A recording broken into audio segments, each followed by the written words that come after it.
সবাইকে জয় যিশু।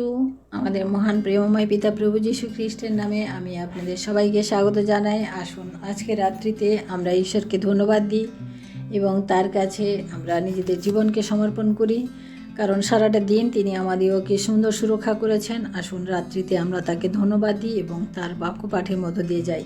আসুন আমি আজকে বাইবেলের 5টি গীতসংহিতা থেকে আমি 5টি পদ আমি পাঠ করব, যেখানে আমাদের জীবনে যদি অনেক মুশকিল সময় বা অনেক সংকটের সময় আসে, তখন আমরা কি বাইবেল পদ থেকে আমরা আমাদের জীবনে সান্ত্বনা পেতে পারি, সেই বিষয়ে আমরা আজকে পাঠ করব।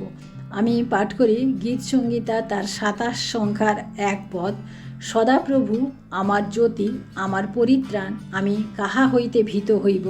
সদাপ্রভু আমার জীবন দুর্গ, আমি কাহা হইতে ত্রাসযুক্ত হইব। অর্থাৎ এখানে বলে, ঈশ্বরের বাক্য বলে যে সদাপ্রভু আমার জ্যোতি, মানে আমার জীবনের আলো, আমার পরিত্রাণ, আমার জীবনের মুক্তি, এবং আমি কাহা হইতে ভীত হইব। অর্থাৎ আমার জীবনে আলো যদি থাকে, আমার জীবনে মুক্তি যদি থাকে, তাহলে আর ভীত হওয়ার মতো কেউ নেই, মানে কাউকে নেই, পাই না। সদাপ্রভু আমার জীবন দুর্গ, অর্থাৎ দুর্গ হচ্ছে সেই জায়গা যেখানে আমরা নিরাপদে থাকতে পারি। আমি কাহা হইতে ত্রাসযুক্ত হইব, অর্থাৎ আমাদের ভয় করা দরকার নেই। অর্থাৎ আমরা যখন সংকটে থাকি, মুশকিলে থাকি, আমরা এই সমস্ত বাক্য যদি আমরা উচ্চারণ করি, এই সমস্ত বাক্য যদি আমরা মনে রাখি, তাহলে আমরা সেই সময়ে আমরা অনেক শক্তি পাবো, অনেক সামর্থ্য পাবো, এবং আমরা সেই সংকট থেকে আমরা দূরে যেতে পারবো। আমরা দ্বিতীয়ত দেখি গীতসংহিতা তার 35 সংখ্যার 1 পদ। সদাপ্রভু যাহারা আমার সঙ্গে বিবাদ করে তাহাদের সহিত বিবাদ করো, যাহারা আমার সহিত যুদ্ধ করে তাহাদের সহিত যুদ্ধ করো। অর্থাৎ তিনি আমার রক্ষাকর্তা, না, তিনি আমাকে পুরো রক্ষা করবেন, এই রকম প্রতিজ্ঞা এখানে রয়েছে। যে যাহারা আমার সাথে বিবাদ করে, অর্থাৎ তিনি একবারে ঢাল হয়ে আমাদের জীবনে রয়েছেন।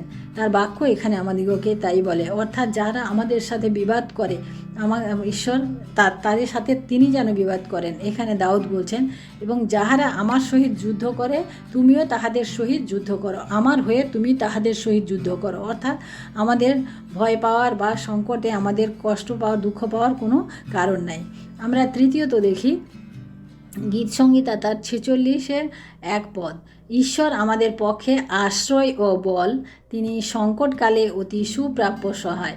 অর্থাৎ ঈশ্বর আমাদের জীবনে কি বলছে, যে আশ্রয় এবং বল। আমাদের প্রত্যেক মানুষের এই দুটো জিনিস খুব প্রয়োজন, না? আমাদের একটা আশ্রয় লাগে, আমাদের বসবাস করার জন্য একটা সুন্দর আশ্রয় লাগে, আর এবং আমাদের বল ও শক্তি লাগে, যাতে আমরা আমাদের জীবনে আগামী সময় আমরা যেন এগিয়ে চলতে পারি। কারণ বল শক্তি যদি না থাকে, তাহলে আমরা সেটা পারি না। তাই এখানে দাউদ বলছেন যে ঈশ্বর আমাদের পক্ষে আশ্রয় এবং বল, আমার দুটো ভালো জিনিস আমার কাছে রয়েছে, এবং সংকটকালে তিনি অতি সুপ্রাপ্য সহায়। অর্থাৎ যখন আমরা সংকটে পড়ি, যখন আমরা বিপদে পড়ি, তখন কিন্তু আমাদের ঈশ্বরকে ডাকলে পাওয়া যায়। তিনি আমাদের সাড়া দেন, তিনি আমাদের কাছে থাকেন, তিনি আমাদেরকে রক্ষা করেন। তাই আমরা এই সমস্ত পদ, যে পদ আমি পাঠ করছি, এই সমস্ত পদ আমরা কিন্তু মনে রাখবো এবং মুখস্থ রাখবো পারলে, যাতে আমরা যখন সংকটে পড়ি, যখন বিপদে পড়ি, আমরা এই ঈশ্বরের বাক্য থেকে আমরা যেন শয়তানকে দূর করার জন্য, শয়তান থেকে লড়ে জয়ী হওয়ার জন্য আমরা এই বাক্যগুলো স্মরণ করি এবং এই বাক্যের দ্বারা যেন করি। কারণ যিশু যখন পরীক্ষায় পড়েছিলেন, তিনি কিন্তু শয়তানকে মুখের কথা দিয়ে কিন্তু বলেননি যে আমাকে ঈশ্বর বাঁচাবেন, আমার ঈশ্বর রয়েছে, আমার প্রভু রয়েছে, প্রভু বলেন এটা না, কিন্তু তিনি ঈশ্বরের বাক্য দ্বারা তিনি বলেছিলেন। কারণ ঈশ্বরের বাক্য যা বলেছে সেটা কিন্তু শয়তান জানে, এবং শয়তান সেক্ষেত্রে ঈশ্বরের বাক্য যদি না শোনে, সে কিন্তু আমাদেরকে বিরক্ত করবে বা সংকটে ফেলবে। আমরা চতুর্থ পদ দেখি গীতসংহিতা তার 18 অধ্যায় 2 পদ। সদাপ্রভু মম শৈল, মম দুর্গ, মম রক্ষাকর্তা, মম ঈশ্বর মম দৃঢ় শৈল, আমি তাহার শরণাগত, মম ঢাল, মম ত্রাণ সিংহ, মম উচ্চ দুর্গ। অর্থাৎ এখানে দাউদ সদাপ্রভুকে সমস্ত কিছুর মধ্যে তিনি চলেছে। শৈল হচ্ছে পাহাড়, হ্যাঁ, সদাপ্রভু আমার শৈল, আমার দুর্গ, আমার উচ্চ দুর্গ। এখানে বলা আছে তিনি রক্ষাকর্তা, তিনি আমার ঢাল, তিনি আমার ত্রাণ সিংহ, এবং তিনি আমার উচ্চ দুর্গ, তিনি আমাকে রক্ষা করতে সমর্থ। তাই আমাদের এই সমস্ত বাক্য আমাদেরকে মনে রাখতে পারবে, কারণ ঈশ্বর একমাত্র পারেন মানুষকে রক্ষা করতে, কারণ তিনি আমাদিগকে সৃষ্টি করেছেন তার নিজের প্রতিমূর্তিতে, এবং তিনি চান যে তার সন্তানেরা সবসময় সুরক্ষা থাকুক, এবং তার জন্য তিনি আমাদিগকে প্রতিনিয়ত তার সামনেই তার পক্ষের নিচে তিনি আমাদিগকে রাখেন। তাই আমাদের এই সমস্ত বাক্যগুলি আমাদের সংকটকালে আমাদিগকে মনে রাখতে হবে, আমরা মনে জোর পাবো এবং শয়তান ভয় পাবে।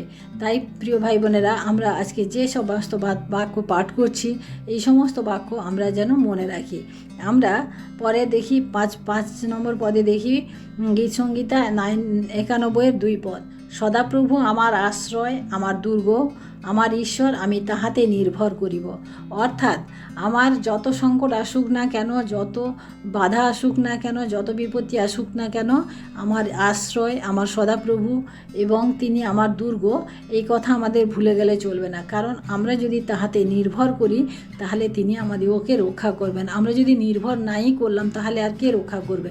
তাই আমাদেরকে সবসময় ঈশ্বরের বাক্যকে আমাদেরকে মনে রাখতে হবে। যদি ঈশ্বরের বাক্য মনে না রাখে তাহলে আপনি প্রার্থনাও করতে পারবেন না, ঈশ্বরের কাছে কিছু যাচনাও করতে পারবেন না। তাই প্রিয় ভাই বোনেরা, আমরা আজকে যে 5টি বাক্য পড়লাম গীতসংহিতা থেকে, গীতসংহিতা 27-এর 1 পদ পাঠ করলাম, গীতসংহিতা 35-এর 1 পদ এবং গীতসংহিতা 46-এর 1 পদ, গীতসংহিতা 18 অধ্যায় 1-2 পদ এবং গীতসংহিতা 91 অধ্যায় 2 পদ আমরা পাঠ করলাম। এই পদগুলি আমাদের সংকটকালে আমাদিগকে রক্ষা করার জন্য। তাই আসুন আমরা আজকে প্রার্থনা করি, আমাদের সমস্ত সংকট, সমস্ত বিপদ, সমস্ত কিছুর ভার আমাদের মহান প্রেমময় পিতাকে দিয়ে দিই, কারণ তিনি আমাদিগকে রক্ষা করবেন, তিনি আমাদিগকে সাহায্য করবেন। তাই আসুন আমাদের যার যা অসুবিধা রয়েছে আমরা ঈশ্বরের কাছে আজকে মুখ খুলে আমরা ঈশ্বরকে জানাই এবং আমাদের সমস্ত আশীর্বাদ তার কাছ থেকে নিয়ে নিই, কারণ তিনি আশীর্বাদ করার জন্য 2 হাত বাড়িয়ে আছেন। শুধু তার সন্তানেরা তার কাছে যাচনা করুক এবং সঠিকভাবে তারা যাচনা করুক, তাহলে তিনি সমস্ত কিছু দিয়ে থাকেন। তাই আসুন আমরাও আজকে যাচনা করি, আমাদের যা কিছু প্রয়োজন রয়েছে আমরা যেন সেই সমস্ত কিছু ঈশ্বরের কাছে আজকে আমরা চেয়ে নিই। তাই আসুন আমরা প্রার্থনা করি ঈশ্বরের কাছে। ধন্যবাদ, ধন্যবাদ, ধন্যবাদ মহান প্রেমময় পিতা, তোমার মহানামের ধন্যবাদ প্রশংসা করি প্রভু। আজকের এই সুন্দর দিন প্রভু, তুমি সারাটা দিন আমাদের সুন্দরভাবে রেখেছো, সাহায্য করেছো, আশীর্বাদ করেছো এবং সুরক্ষা করেছো। তোমার সমস্ত মহিমা গৌরব তুমি আমাদিগকে দেখতে দিয়েছো প্রভু। তোমার এই সৃষ্টির মাঝে আরেকটি বার প্রভু আমরা সমস্ত কিছু অনুভব করতে পেরেছি, তাই তোমাকে ধন্যবাদ দিই পিতা। পিতা তোমাকে ধন্যবাদ দিই পিতা। আজকের এই রাত্রিতে প্রভু আমরা যে বাক্যগুলি পাঠ করলাম প্রভু, সেই বাক্যের দ্বারা প্রভু তুমি আমাদের জীবনে যে মুশকিল সময়, সংকটের সময়ে তুমি আমাদিগকে রক্ষা করার যে সাহায্য করার জন্য যে প্রতিশ্রুতি বা যে বাক্য তুমি আমাদের জন্য দিয়েছো প্রভু, এই বাক্য যেন আমরা মনে রাখতে পারি এবং আমরা সময় মতো কাজে লাগাতে পারি। কারণ বাক্য যদি আমার জীবনে না থাকে আমরা শয়তানের সঙ্গে যোগ্যভাবে তার উত্তর আমরা দিতে পারবো না, বা শয়তানের সাথে যখন যুদ্ধে আমরা আমরা জয়ী হতে পারবো না। তাই প্রভু তোমার কাছে বিনতি প্রার্থনা করি প্রভু, আজকে এই সময় আমাদিগকে প্রভু তুমি আমাদের জীবনে তোমার এই বাক্যকে ধরে রাখার জন্য তুমি আমাদিগকে সাহায্য করো, আমাদিগকে তোমার জ্ঞান দাও, তোমার বুদ্ধি দাও এবং তোমার মতো করে চলতে তুমি সাহায্য করো এবং তোমার প্রেমে পরিপূর্ণ করো, যাতে আমরা শত্রুকেও প্রেম করতে পারি প্রভু এবং আমরা শত্রুকেও ভালোবাসতে পারি প্রভু। তুমি সাহায্য করো। আমরা যদি ভাইকে ভাইয়ের মতো ভালোবাসলাম তাহলে আমাদের জীবনে কোনো লাভ নেই প্রভু, তুমি বলেছো, কিন্তু আমরা যদি শত্রুকে প্রেম করতে পারি তাহলে তুমি খুশি হও। কারণ শত্রুকে যদি আমরা প্রেম করি, সেই শত্রু আমার জীবনের সমস্ত খারাপ কিছু থেকে সে আমাকে সাহায্য করবে ভালো থাকতে। কারণ প্রভু শত্রু যখন রেগে যায় তাকে যদি আমরা শান্ত করি তাহলে তার মধ্য দিয়ে যে বিপদের সম্ভাবনা থাকে তা কিন্তু দূর হয়ে যায়। তাই তুমি বলেছো শত্রুকে সর্বদা প্রেম করতে, আমরা যেন শত্রুকে প্রেম করতে পারি প্রভু। তোমার বাক্য যেন আমরা মেনে চলতে পারি। তুমি আমাদেরকে সাহায্য করো, আশীর্বাদ করো প্রভু।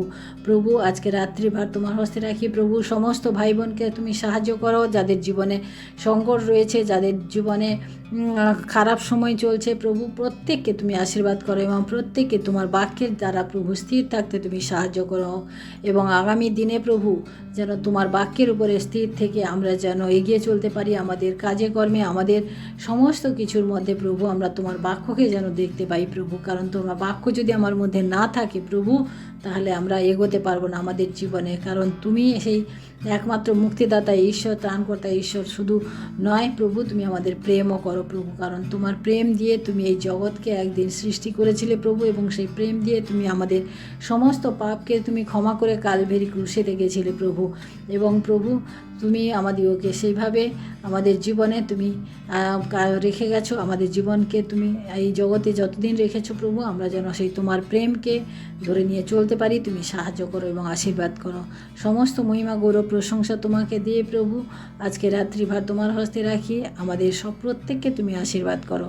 সব আজকের এই প্রার্থনা চাই আমাদের মুক্তিদাতা ত্রাণকর্তা প্রভু যীশু খ্রিস্ট তোমারই নামে, আমেন। সবাইকে জয় যিশু, সবাই ভালো থাকবেন, সুস্থ থাকবেন এবং আমার চ্যানেলটি দয়া করে আপনারা সাবস্ক্রাইব করুন, লাইক করুন, শেয়ার করুন, যাতে আমরা আরও অনেক প্রার্থনা নিয়ে আপনাদের সামনে উপস্থিত হতে পারি। তাই সবাইকে ধন্যবাদ, জয় যিশু।